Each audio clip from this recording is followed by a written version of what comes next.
कंधमाल जिले में जंगली हाथी उपद्रव जी उदयगिरी वनांचल गामुली पिड़िकी माहा अंचल जंगल में रही हाथी हाथी भय लोक मैंने संध्या घर बाहर को बाहर हाथी उपद्रव में बहु फसल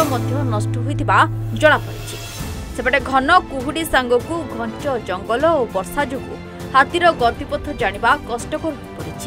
से ड्रोन कैमेरार सहायता नहीं वन विभाग 5टी टीम पहुंची गाँव में सेपटे वन विभाग को चकमा देखाई दंता हाथी स्थान परिवर्तन करुछि हाथीर गतिपथ जानिबा परे साइरन बजाई से स्थान घोड़ाइबा प्रयास जारी रखिछंती वन विभाग। आमे वर्तमान आमे ड्रोन सहायता नहीं हाथीर गतिपथ देखा चेष्टा करछु। हाथी तो प्राय संध्या रे बाहर आमे राति जाक ड्यूटी करू आ सकाळे आमे पळे आसु। दिन बेले तो तार किसी गतिपथ हुए ना रात्रि से संध्या रे बाहर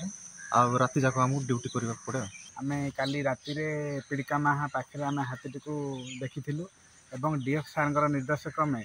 आमर थर्माल ड्रोन माध्यम आमे से हाथी को पटे जाउछि कोन करछि ता विषय रे आमे डिटेल ट्रैक कलु एवं सकाळ भोर भोर देखियो पाइलु जे से हाथीटी गामली गाँ पछपट को जाइछि एवं ताको फॉलो करि आमे घोड़िया पे चेष्टा कलु किंतु हाथीटी से कौन है ना सकाल जेहेतु हो गला सी जंगल निकट को पलैला आउ वर्तमान सुधा हाथी आगु जो भाया हिंस्र होता वर्तमान हाथीटी शांत पड़गला